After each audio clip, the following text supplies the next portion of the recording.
여러분, 저와 저희 아내 박미숙 자매는 9월 1일부터 3개월 동안 안식 그 시간을 허락받았습니다. 그래서 한국에 와서 거의 벌써 2달 가까이 시간을 보낸 것 같아요.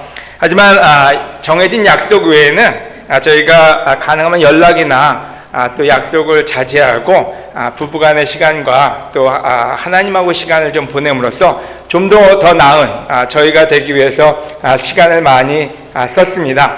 그래서 혹시라도 저희가 연락을 못하고 개인적으로 찾아뵙지 못해서 섭섭한 분들이 계시다면 특별히 양해를 부탁을 드립니다. 하지만 그 시간 동안에 배운 걸 여러분에게 나누고 싶어요. 그래서 오늘 설교는 여러분한테 하는 설교보다는 저한테 하는 설교라는 말이 더 맞을 것 같습니다. 그래서 지난 저의 10년, 일산교회 10년뿐만 아니라 저의 10년 동안 제가 배운 거 한 가지, 지금 배우고 있는 거 한 가지, 앞으로 배우고 싶은 거 한 가지, 어쩔 수 없이 3포인트를 하게 됐습니다. 그래서 오늘 그 주제는 아까 우리 동일 형제가 얘기했듯이, 이걸 누르면 가나요? 네. 롤러코스터 같은 인생 즐기는 방법이라는 주제를 선정했어요. 여러분, 일산 그리스도교회 여러분 모두를 놀이동산으로 초대합니다. 인생이 생각해보면 롤러코스터 같다는 생각이 들어요. 혹시 타보신 분 계십니까? 저는 좋아하지는 않는데요, 아이들 때문에 어떤 때 타거나 그러면 참 부담스럽습니다. 왜냐면 좀 멋진 모습을 보여주고 싶은데 이게 쪼잔한 모습을 보일 수밖에 없어요. 근데 롤러코스터를 타면은 그 올라갈 때 그 기분이 좀 묘해요. 아주 천천히 올라갑니다. 근데 올라가서 거의 다 올라가면은 앞이 안 보여요. 하늘만 보여요. 그러다 갑자기 정상에 올라가면은 아찔하죠. 그냥 곤두박질 치는데 그때 진짜 폼나게 타야 되는데 주로 카메라가 찍죠. 그때 손을 들어야 되는데 손을 못 듭니다. 그냥 앞에 꽉 잡고 있든지 눈을 감고 있든지 굉장히 도전이 되는 시간이에요. 그러고 난 다음에 뒤집히기도 하고 다시 올라가기도 하고 그러다 보면 벌써 종착역에 머무르죠. 그래서 누군가가 그런 표현을 썼어요. 우리 인생이 롤러코스터 같다. 실제로 어떤 때는 그냥 열심히 올라갔다 내려갈 때는 그냥 곤두박질 치고, 어떤 때는 뒤집어 엎히다가 실질적으로 오랜 기간이 간 것 같지만 종착역에 벌써 가 있어요. 그래서 특별히 우리 롤러코스터 같은 우리 인생을 어떻게 즐길 것인가, 저한테 지금 숙제예요. 앞으로 남아있는 저의 인생을 어떻게 풀어갈 것이냐. 그래서 고민하게 됐고, 또 제가 배운 것을 여러분께 나누고 싶습니다. 하지만 여러분, 이와 같이 살고 싶어요. 이런 그 롤러코스터 같은 인생에서 화면은 좀 잘 안 나오는데요, 저렇게 좀 멋지게 한번 타고 싶어요. 또 저는 저렇게 못합니다. 여러분 그렇게 해보시면 좋을 것 같아요. 얼마나 신나 보입니까? 그래서 3가지 제가 배운 게 있다면, 첫째는 손을 들고 타라. 쉽지 않아요, 여러분. 다른 말로 하면 항복하라는 얘기입니다. 두 번째로 귀중품을 맡기고 타라. 여러분 한번 생각해 보세요. 여러분 만약에 한 1억 원어치 현찰이 있다. 그걸 가지고 놀이동산에 갔다. 여러분 뭔가 탈 수 있겠습니까? 아니면 여러분 만약에 우리 자매 여러분들, 남편이 어떤 의미에서 모르지만 하여간 명품 옷을 사줬다. 또 명품 가방과 여러분 아주 좋은 신발을 사줬다. 그러면 여러분 놀이동산 가서 이런 거 탈 수 있을까요? 여러분 이런 거 탈 때는 트레이닝 입고 가는 게 최고입니다. 여러분 또한 안전바가 내려오지 않았다. 그럼 여러분 출발하시겠습니까? 저는 이 롤러코스터나 이런 걸 탈 때마다 안전바가 안 내려올까봐 겁이 납니다. 그래서 어떤 때는 내게 왔으면 이게 진짜 되나 안 되나 이거 확인하지 않으면은 떠나는 것 자체가 힘든 것 같아요. 그래서 오늘 이 3가지를 가지고 같이 말씀을 나누고 또 우리 삶을 한번 재조명해 보면 어떨까 하는 생각이 듭니다. 어떻습니까? 여러분 마음에 드십니까? 네. 그래서 여러분 한번 우리 놀이공원으로 떠나 보시기 바랍니다. 근데 첫 번째, 손을 들고 타라. 여러분 성경에 이런 구절이 나옵니다. 그러므로 남자들은, 자매들도 포함됩니다, 화를 내거나 다투지 말고 어디서나 거룩한 손을 들어 기도하기 바랍니다. 아멘. 저에게 지난 10년 동안 무엇을 배웠냐 물어본다면은 저는 항복이라는 걸 배웠습니다. 다른 말로 하면은 되는 일이 없더라. 여러분, 목사로서 이런 말 하긴 좀 그렇습니다만, 물론 하나님에 대해서 배웠어요. 하나님이 얼마나 놀라우신 분이고 신실하시며 진짜 인내하시고 얼마나 좋으신 분인지 그 또한 저한테는 굉장히 큰 배움이었어요. 하지만 저에 대한 배움이 필요했습니다. 근데 그 배움 중에 하나가 왜 되는 일이 없더라 이렇게 표현을 하냐면요, 1989년에 선교팀으로 한국에 왔습니다. 그때 지금도 기억합니다. 교만한 15명의 제자들이요. 여러분은 어떻게 생각할지 모르죠. 참 교만했어요. 젊은 나이에 15명이 와서 저희가 뭘 꿈꿨느냐, 자, 대한민국 일선에서부터 마라도까지 뒤집어 엎겠다. 우리 업사이드 다운이라는 표현을 많이 쓰잖아요. 근데 지난 31년간을 생각해보면요, 대한민국이 뒤집어 엎혀진 게 아니라 제 인생이 얼마나 몇 번이나 뒤집어 엎혀졌는지 몰라요. 교회도 몇 번이나 뒤집어 엎혀졌는지 몰라요. 그래서 결국에 제가 깨달은 게 있어요. 내 뜻대로 되지 않는구나. 나에게 그런 능력이 없구나. 우리한테 그런 능력이 없구냐가 첫 번째 배운 거였어요. 2003년도에 미국에 가게 되고 또 2006년, 7년쯤 됐을 때 교회에 있는 3-4명의 우리 코리안들과 함께 코리안 미니스트를 만들어야 되겠다. 실질적으로 바이블 토요자 한 6명이요. 6명이서 시작할 때는 6, 7명, 그때 뭐 좀 도와주는 분도 계시지만은 그때 시작할 때는 제 머릿속에 다시 또 시작하자. 그래서 1000명, 2000명, 10,000명! 그때도 참 교만했던 것 같아요. 10년 넘게 지난 지금을 생각하면 한 60명 남짓도 있습니다. 물론 칭찬은 많이 받았어요. 바이블톡 사이즈 6명이 한 10배로 성장했다. 감사해요. 하지만 저의 마음속의 기대는 컸던 것 같아요. 지금 생각해보고 있으면 내가 죽기 전에 얼마나 더 많은 일을 할 수 있을까? 여러분, 무슨 얘기를 하는지 하나님이 저한테 알려주고 있는 메시지가 있구나 하는 생각이 들어요. 재호야, 너는 할 수 없다. 여러분 모르겠어요. 자녀를 키우다 보면요, 저에게는 아주 놀라운 아들과 딸이 있습니다. 저한테는요. 근데 자녀를 키우다 보면 그런 생각이 들어요. 처음에는 자신이 있었어요. 잘 키울, 또 좋은 영향을 줄, 좋은 아빠가 될 수 있는. 근데 시간이 가다 보니까 느낀 게 있어요. 여러분도 아마 다 느낄 거예요. 단지 두 손만 들지 않습니다. 두 발, 두 손 다 들게 됩니다. 여러분, 아내를 사랑하는 일이든 교회를 돕는 일도 때로는 어떤 때 내가 경험이 있으니까 내가 잘 도와줄 수 있을 거야. 하지만 도와줘도 능력이 없음을 깨닫게 됩니다. 그래서 저에게 지난 10년 동안 한 가지 배운 걸 얘기하라면요, 박재호라는 사람이 얼마나 무능력하고 모든 것에 두 손을 들 수밖에 없는지를 배웠다고 밖에는 얘기를 못할 것 같아요. 여러분은 어떠세요? 그게 나쁜 걸까요? 여러분, 바울은, 그 놀라운 능력의 소유자 바울은 디모데에게 이런 말을 합니다. 그러므로 남자들은 화를 내거나 다투지 말고 손을 들어서, 거룩한 손을 들어서 기도하십시오. 저는 이 내용에 두 손을 들라는 소리가 항복의 기도라고 생각이 듭니다. 여러분, 성경에 이 말이 왜 써 있을까요? 다투지 말고 화내지 말라고요.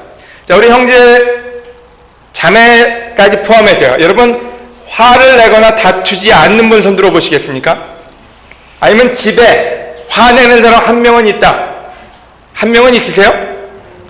다투는 사람 가끔 있다. 여러분, 사람들은 왜 화낼까요? 네? 우리 분리해서 물어볼게요. 자매 여러분들, 여러분의 남편이 화낸다면 왜 화를 냅니까? 이해가 안 돼요?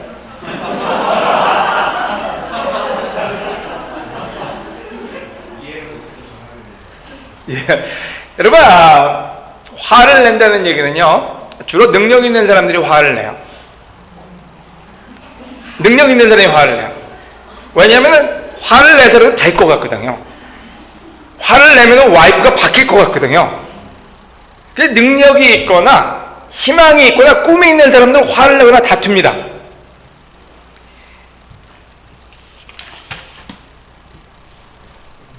제 주위에 보면요, 늘 화나 있는 사람이 있어요.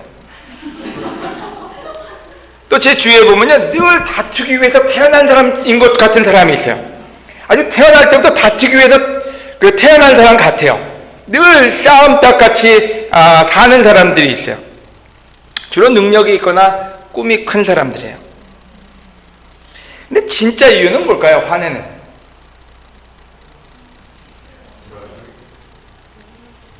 세상이 불공평해서요? 맞아요. unfair한 세상을 보면 화가 납니다. 정의가 justice 그게 없었어요? 맞아요. 그게 우리를 화나게 하죠. 또 주위에 있는 사람들이 화나게 해요. 자식이, 아내가, 남편이, 아니면 직장 상사가 우리를 화내게 합니다. 하지만 더 큰 문제는요, 잘 들으세요 여러분, 능력이 없기 때문에 그래요.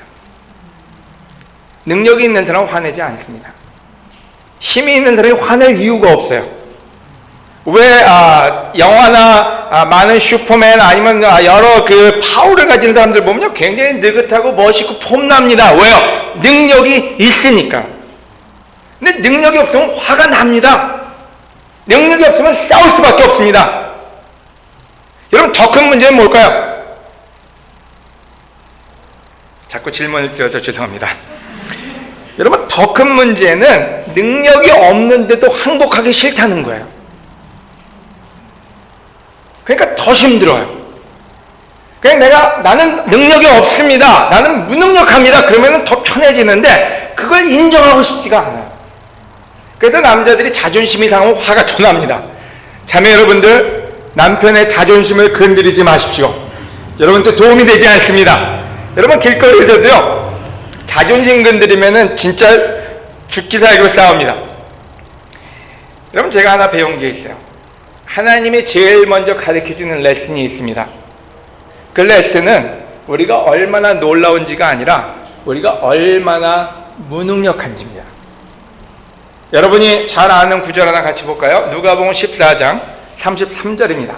우리는 주로 성경 공부 가르칠 때, 초기 크리스찬일 때 이 말을 많이 씁니다. 이와 같이 너희 중에 누구든지 자기 소유를 다 버리지 않으면 나의 제자가 될 수 없다.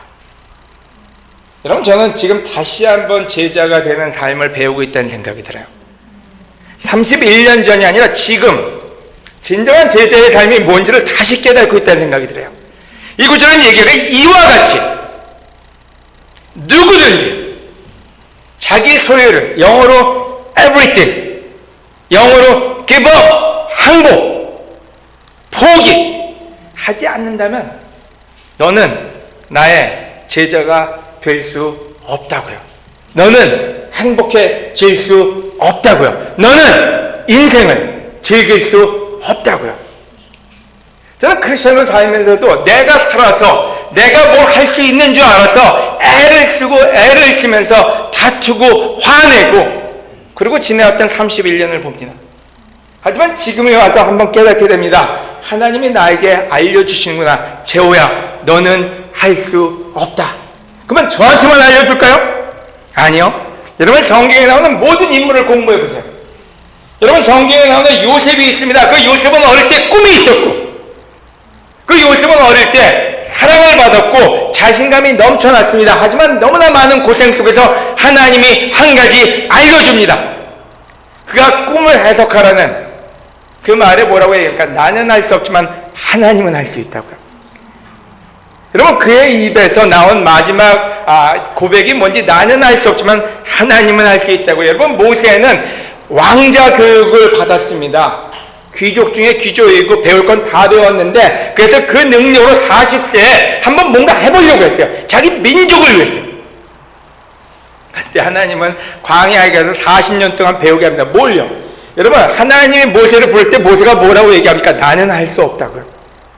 나는 입도 말도 더디고 나는 능력도 없고, 그렇게 자신만만하던 교육의 최고 교육을 받은 모세가 하는 말이 뭔지 배운 게 있습니다. 40년 동안 나는 할 수 없다고요. 제발 딴 사람 보내라고요. 그때 하나님이 얘기합니다. 너는 할 수 없는데 나는 할 수 있다고요. 내가 할 거니까 너는 할 수 없다는 말에 순종하라고, 겸손하라고요. 여러분, 바울은 뭐라고 얘기하나요? 되게 능치 못할 일인데 누구 안에서? 주 안에서. 나는 할 수 없지만 주님은 할 수 있다고요. 여러분, 크리스천 삶에서 가장 먼저 배워야 될 한 가지를 얘기한다면 항복입니다. 항복하지 않는 자, 진정한 제자의 삶을 살 수 없다. 여러분, 저는 지난 과거의 제 삶을 통해서 하나 배운 게 있다면은 저의 무능력이고 재원, 네가 할 수 없고 하나님만 할 수 있다는 걸 진정으로 배우지 않는 한 제 인생이 기뻐지지 않는다는 것을 배우게 됐습니다. 여러분, 이 시간 여러분 모두에게 권합니다. 첫째, 다투지 마십시오. 여러분, 다투는 분들은 다투기 전에 생각하세요. 내가 능력이 없으면 아내에게 고백하고 남편한테 고백하고 자식한테 고백하고 하나님한테 손을 드세요. 여러분, 세상에 손을 들라는 얘기가 아닙니다.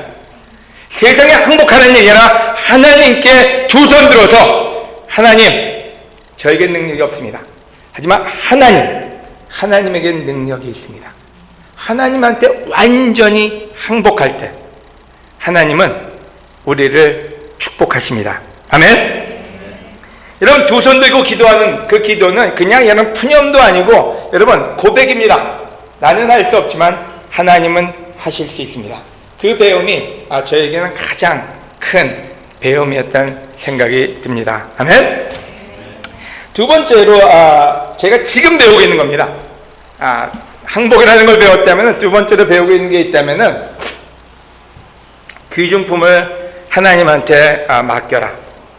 여러분, 귀중품 가지고 사는 거 별로 기쁜 삶 아닙니다. 여러분, 아마 지금 여러분이 만약에 입은 옷과 여러분이 신은 신발과 모든 것이 최고의 명품이라면 여러분은 어디에 앉을지도 걱정스럽고요, 걸어 다닐 때도 걱정스럽고요, 누가 지나가다 뭐 묻힐까 봐도 걱정스럽고요, 인생이 걱정으로 쌓일 수밖에 없습니다. 왜요? 귀중품이 있기 때문에요. 여러분, 그러고 나서 청룡열차다 아니면 롤러코스터다 탈 수 없습니다. 여러분, 성경에 이런 표현을 씁니다. 여러분은 염려를 다 하나님께 맡기십시오. 하나님이 여러분을 보살피고 계십니다. 여러분, 하나님은 왜 염려를 맡기라 그럴까요? 제가 지난번 설교 때 그런 표현을 썼습니다. 염려는 묵상이다. 근데 오늘은 또 다른 정의를 내리고 싶습니다. 염려는 우리의 귀중품이다. 여러분, 무엇을 염려하십니까? 여러분이 염려하는 걸 하나하나 따져보세요. 아마 여러분이 가장 귀하게 여기는 것을 염려하고 계실 겁니다. 염려는 왜 할까요? 여러분, 잘 생각해 보세요. 저는 1989년에 세대를 받고 한국의 미션팀을 올 때 실질적으로 그 교회가 허락을 해줘서 너가 중요한 물건은 다 챙겨서 이삿짐을 옮길 수 있게 해줬어요. 그래가지고 대학교 4학년 졸업하고 이제 1년 바로 졸업하자마자니까요, 제가 중요한 물건을 다 싸가지고 미국의 유월에는 이삿짐 차가 있습니다. 거기다 실어가지고 뉴욕에서 샌프란시스코까지 차를 몰고 가서 그 짐을 가지고 왔고, 그 다음에 배로 선적을 해서 한국까지 가지고 왔습니다. 그래서 제기동에 있는 저희 집에 들어가서 그 짐을 다 펼쳐놨는데요, 진짜 쓸 거 하나도 없더라고요. 왜 이걸 그 돈을 들여서 여기까지 가져왔지? 결국엔 다 버렸습니다. 그래서 그때 네가 모든 걸 버리고 쫓아라. 저한테 그게 어려운 일이 아니었어요. 그때 제가 아내도 없었고 자식도 없었고 가진 것도 없었고 실질적으로 뭐 다 버렸다고 생각했지만 버린 거 아무것도 없습니다. 근데 지난 31년 동안 하나님이 저를 너무 많이 축복해 주셨어요. 사랑하는 아내를 주고, 저한테는 최고의 아내입니다. 진짜로 시간이 가면서 하나님께 너무 감사드려요. 그래서 걱정이 돼요. 아내가 염려가 돼요. 왜요? 상처받을까봐, 제가 뭔가 잘못할까봐. 그 염려가 점점 커져요. 사랑이 커지는 만큼 염려는 커집니다. 하나님이 어떤 자식을 줬어요. 지혜를 줬고 너무나 놀라운 하나님이 주신 축복인데 문제는 얘들이 잘못될까봐 걱정은 점점 커져요. 염려는 점점 커져요. 옛날엔 그 걱정 없었어요. 자식이 없을 때는 무자식이 상팔자다, 상팔자였어요. 근데 자식이 생기니까 상팔자가 없어지고 하팔자가 됐어요. 왜요? 여러분, 염려는 축복 때문이에요. 다 하나님 때문이에요.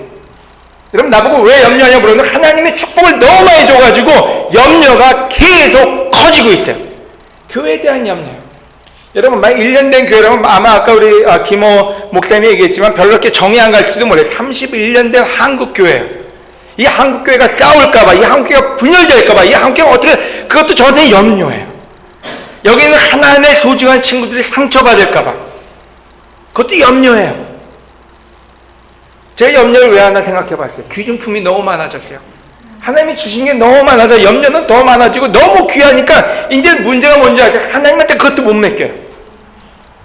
하나님이 내가 원하는 대로 안 끌고 갈까봐, 내 자식도 내 마음대로 안 될까봐 그냥 부둥켜 안고 시간이 가면서 크리스찬의 삶이 자유로워지지 않고 더 염려 속에 빠져버리고 말아요. 결론은 뭐예요? 다 하나님 때문이에요. 그러니까 하나님이 책임지셔야 돼요. 안 그래요? 그럼 어떻게 해야 됩니까? 하나님한테 다시 돌려드려야 돼요. 맡겨야 돼요. 하지만 문제는 그게 쉽지가 않네요. 저도 지금 쉬고 있으면서 왜 쉬나 하면 제가 여러 표현에서 엔자이티 같은 걱정, 근심, 염려가 많아가지고 뭐 케빈도 하늘나라 가고 여러 일들이 저로 하여금 많이 걱정하게 만들었어요. 근데 생각을 해봤더니 내가 왜 걱정하나? 가진 게 너무 많구나. 하나님 주신 축복이 너무 많아서 이제는 귀중품 그거 아끼느라고 롤러코스터 같은 건 타지도 못해요. 어디 편하게 뭘 할 수가 없어요. 왜냐면 이거 다 지켜야 되니까. 오늘 이 시간 여러분 모두에게 권해드립니다. 하나님께 맡기지 못하는 인생은 절대로 편해질 수 없습니다. 여러분 하나님께 맡길 수 없으면 여러분 인생은 거기서 끝난 거예요. 이제 리타이어 하시면 돼요. 왜요? 그거 다 들고 그 귀중한 걸 가지고 어떻게 여러분이 인생을 즐기겠습니까? 죽을 때까지 그거 지키다 죽어야죠. 그래서 베드로는 얘기합니다. 여러분의 염려를 다 하나님께 맡기라고요. 그걸 배우지 않는다면 우리 인생은 롤러코스터 같은 인생이 아니라 그냥 방에서 자기 귀중품 지키고 있다가 죽어야 돼요. 그래서 저는 지금 저한테 뭐를 하고 있냐고 물어본다면 그거 연습 중이에요. 제 자식의 문제도 하나님께 맡기는 거, 제 인생의 문제도 맡기는 거, 제 마음속에 있는 상처도 맡기는 거, 그걸 맡기지 않는 한 제 인생은 여기서 끝나겠구나 하는 생각이 듭니다. 그래서 여러분께 맡겨야 될 거 세 가지를 얘기할까요? 첫째, 여러분의 염려를 맡겨라. 여러분의 귀중품, 자식부터. 여러분 자식 걱정 많은 사람들 여기 천재죠. 오자마자 많은 분들이 저한테 와서 지금 우리 아이가 어떤 상태고 내가 뭘 하고 있고요, 제가 우리 아이고요. 여러분의 귀중품이에요. 얼마나 자랑하고 싶어요. 근데 진짜 너무 자랑스러운 여러분의 자녀들이 이 자리에 있습니다. 할렐루야, 아멘. 너무너무 참 기뻤어요. 하지만 그 귀한 자녀도 하나님께 맡겨야 됩니다. 여러분 아내들, 여러분 시간이 가면서 여러분 아내들 여러 가지 감정적인 기복을 겪지 않습니까? 남자들은 무디지만 우리 자매들 그렇지 않아요. 그래서 와이프들이 상처받을까 봐 얼마나 걱정됩니까? 여러분 하나님께 맡기지 않고서는 베스트를 줄 수가 없습니다. 여러분 두 번째로 맡겨야 될 거요. 첫 번째고요. 두 번째는 원수를 맡겨라. 왼수를 맡겨라. 여러분 남편이 왼수면 맡기세요. 여러분 아내가 왼수면 맡기세요. 자식이 왼수다. 여러분 자식도 맡겨야 돼요. 하지만 왼수를 맡겨라. 원수 갚는 일은 나의 일이다. 내가 갚아주겠다 하시고 또 주께서 뭐라고 말씀하셨죠? 자기 백성을 심판할 것이라고 말씀하신 분은 우리는 알고 있습니다. 여러분 시간이 가면은 우리한테는 단지 귀중품만 있느냐? 아니요, 상처도 있어요. 교회가 준 상처, 서로가 준 상처, 가족이 준 상처, 많은 상처가 있고 또 세상이 주는 상처도 있습니다. 여러분 상처를 끌어안고 살 수는 없어요. 여러분 상처를 끌어안고 있는 그 시간만큼 여러분은 인생을 소비하게 됩니다. 그래서 하나님은 얘기합니다. 그냥 놔두지 않겠다고요. 내가 갚아줄 테니까 맡기라고요. 그걸 맡기지 않는다면 너의 인생은 인조엽을 하자 즐거울 수 없다고요. 여러분 하나님은 그냥 놔두지 않습니다. 누군가가 여러분에게 원수의 역할을 했다면 그들을 변화시키시든지 그들을 벌하시든지 그건 하나님의 일이고 여러분은 사랑을 하라고 합니다. 여러분 맡기지 않는 사람 사랑할 수 없거든요. 마지막으로 결과를 맡겨라. 로마서 8장 28절이요. 하나님을 사랑하고 그분의 계획대로 부르심을 받은 사람들에게는 결국 모든 일은 미래죠. 결국 모든 일이 유익하게 된다는 것을 우리는 알고 있습니다. 아멘. 여러분, 우리가 또 인생을 즐기지 못하는 이유가 뭘까요? 미래 때문에요. 미래에 어떤 일이 벌어질지 모르기 때문에 불안해서 우리는 인생을 즐길 수가 없습니다. 하지만 이 구절은 많은 사람들이 좋아하는 구절이죠. 미래를 맡기라고요. 너는 하나님 사랑하는 일만 하라고. 여러분, 여기서 결론은 뭔지요? 맡기는 게 결론이 아닙니다. 맡겨야지 우리가 원하는 사랑하는 joyful한 인생을 살 수 있는 거예요. 하지만 맡기지 않으면요, 여러분, 사랑할 수 있는 여유가 없습니다. 여러분의 모든 귀중품을 여러분이 끌어안고 있는 한 옆에 있는 사람을 돌볼 수도 없죠. 원수가 있는 한은 여러분 누군가 사랑할 수 없죠. 그래서 맡기고 사랑하는 삶, 그게 제가 배우고 있는 삶이고 여러분이 배웠으면 하는 삶입니다. 아멘? 마지막 세 번째 포인트인데요. 안전바를 내리고 즐겨라. 여러분, 저는 이 부분을 배우고 싶습니다. 제가 잘했다고 얘기하고 싶지도 않고요. 지금 제가 제일 배우고 싶은 게 있다면 이 부분이에요. 그러면 안전바를 왜 할까요? 여러분, 지금 방역 수칙 지키는 거하고 차이가 좀 더 큽니다. 방역 수칙을 지키는 거는 그냥 이 상태를 유지하는 거잖아요. 안전바가 없이 여러분 롤러코스터를 탈 수 있으세요? 왜요? 그 정상적인 코스가 아니에요. 여러분, 롤러코스터는요, 실질적으로 안전바 없이 가면요 그냥 떨어지거나 아니면 진짜로 시작부터 벌써 끝난 게임이에요. 왜냐면 뒤집어 엎히기도 하고 뭐 속도가 가속도가 붙기도 하고, 그러니까 실제로 우리가 갈 수 없는 길을 가기 위해서는 롤러코스터가 그런 거예요. 우리가 갈 수 없는 그 조이풀한, 어쩌면 인조이할 수 있는 그 라이프를 가기 위해서는 안전바가 필수입니다. 그거 없이 갔다가는요, 여러분, 그거는 죽기로 결심한 거나 똑같아요. 크리스천 삶에서 여러분, 예수님이 우리한테 준 메시지가 있습니다. 사도행전 1장 8절입니다. 그러나 성령님이 너희에게 오시면 너희가 권능을 받아 예루살렘과 온 유대와 사마리아 땅끝까지 이르러서 내 증인이 될 것이다. 아멘. 여러분, 조건문이에요. 어떤 조건문이요? 안전바가 내려오면, 성령님이 내려오시면, 그러면 성령님이 안 오시면 땅끝은커녕 동네 끝도 못 간다는 얘기예요. 여러분, 일산 제자 그리스도에게가 일산을 완전히 복음화시키려면 여러분 성령 없이는 불가능하다는 얘기예요. 성령이 오시면 땅 끝까지 가서 나의 증인이 될 수 있지만, 성령님이 없는 교회는, 성령님이 없는 제자는, 성령님이 없는 무브먼트는 동네 끝은커녕 한 사람을 변화시키기도 힘들다는 거예요. 여러분, 우리 능력으로 대한민국 변화 못 시킵니다. 여러분, 솔직히 얘기할까요? 여러분의 능력으로 여러분의 자녀 하나도 변화시키기 힘듭니다. 여러분의 능력으로 옆에 있는 한 사람을 제가 그걸 배웠어요. 내가 아무리 똑똑하고 내가 아무리 경험이 많고 내가 아무리 책을 봐도 한 사람을 변화시키는 일은 하나님의 일이라는 거예요. 근데 우리는 어떤 때 성령을 듣고 얘기하지만 너무 멀리 삽니다. 하지만 신기할 정도로 예수님은 그들의 제자들에게 명확하게 성령님이 오시지 않으면 움직이지 말라고요. 다락방에서 기도하고 떠나지 말라고요. 우리는 어떤 때 급해서요, 기다리지 못합니다. 그냥 떠나버리죠. 성령님이 있는지 없는지 확인도 안 하고 그냥 먼저 하고 싶은 일을 합니다. 그게 어쩌면 우리가 가지고 있는 가장 믿음 없는 행동 중에 하나가 아닌가 생각이 들어요.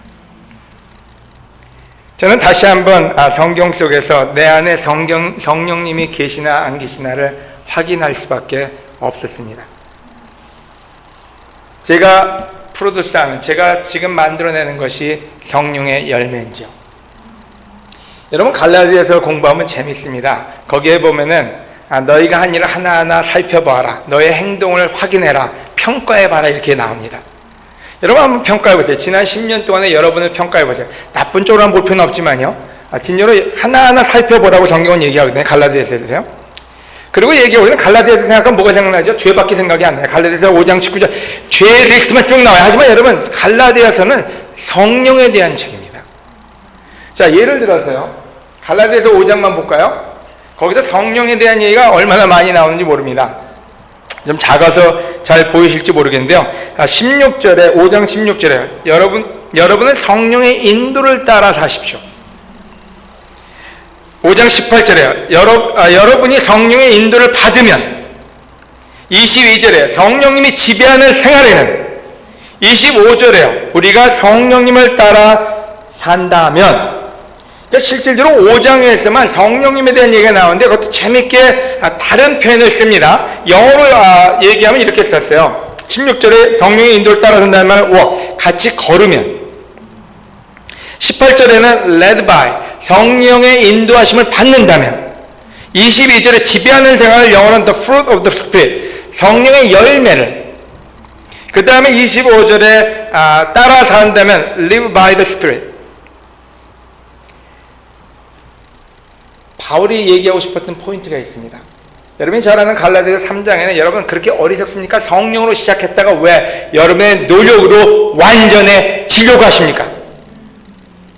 그래서 바울이 얘기하고 싶었던 포인트가 뭔지 여러분 크리스찬 삶은 모두가 다 성령과 부합된 삶이라는 거예요. 그리고 예수님도 성령이 없으면 움직이지도 말래요. 우리는 때로 성령님이 우리와 함께 하시는지는 생각하지 않습니다. 내가 원하는 거, 내가 갖고 싶은 거, 내가 가고 싶은 방향 그것이 너무나 앞서서 행동이 우리 성령님을 모시는 것보다 더 빨리 되고 있다는 얘기죠. 여러분 저는 잘하지도 못하고 무서워서 아마 하려도 못할 겁니다. 하지만 이렇게 유원지나 이런 데 가면은 그 뭐라 그러죠? 패러세일링이라고 그러나요? 바람에 뭐 어떤 낙하산 같은 거 타고 어떤 때는 그 바람을 타는 그런 해보고 싶어요. 근데 겁이 나서 아직 시도를 못 하고 있습니다. 지난번에 효남 어머님 그 오셔가지고 딸 연희하고 그 뭐죠? 하여간 스카이다이빙 한다고 하시는 거 보니 참 놀랍다. 저도 해보고 싶어요. 또 바닷가에 가면 서핑하는 사람들이 있으네. 파도를 타는 거예요. 여러분 파도 타는 사람은 파도가 커지면 커질수록 즐거워합니다. 여러분 바람을 타는 사람들은 바람이 불면 즐거워합니다. 하지만 바람을 타지 않는 사람들은 그게 힘든 일이죠. 여러분 저는 성령님과 함께 날고 싶습니다. 우리 크리스천의 희망 아닐까요? 여러분 성령님과 함께 가야지 우리가 원하는 미션이 이루어지지 않겠습니까? 그러기 위해서는 여러분 죄와 딜해야 됩니다. 죄와 성령님이 함께 할 수 없잖아요. 여러분 성령님과 완전히 부합되는 삶을 살아야만 됩니다. 그렇지 않고서 인생은 여러분 즐거울 수가 없지 않습니까? 그래서 오늘 일산 그리스도교회 형제 자매 여러분 또 이 방송으로 함께하는 대한민국의 모든 제자 형제 자매 여러분 저를 포함해서 한 가지를 권해드립니다. 여러분 우리 즐거운 크리스찬 삶을 삽시다. 여러분 우리가 가보지 않은 곳을 갈 수 있는 롤러코스터 같은 그런 삶을 삽시다. 그리고 해서 첫 번째 권하는 게 뭔지는 여러분 손을 듭시다. 그리고 인조이하는 거예요. 두 손을 들고 여러분 항복할 때만큼 기쁠 때가 없습니다. 여러분 해보세요. 항복했을 때 하나님 앞에 항복했을 때가 제일 마음의 평안을 얻을 때입니다. 그 기도요. 항복의 기도를 합시다. 여러분 두 번째로 완전히 맡기는 거예요. 진짜 귀중품이고 뭐고 다 맡기고 원수도 맡기고 여러분 오늘 사랑하는 일만 합시다. 여러분이 원수 갚으려고 하지 말고 여러분이 싸워서 이기려고 하지 말고 여러분 사랑하는 일만 합시다. 아멘. 그럼 마지막으로 무엇보다도 전 이 사진이 제일 좋아요. 얼마나 천진난만해요. 그냥 인조하는 바람을 즐기는 인생을 즐기는 여러분 하나님은 우리가 어린아이와 같이 완전한 믿음으로 성령님께 몸을 맡기고 하나님이 인도하는 대로 가길 원합니다.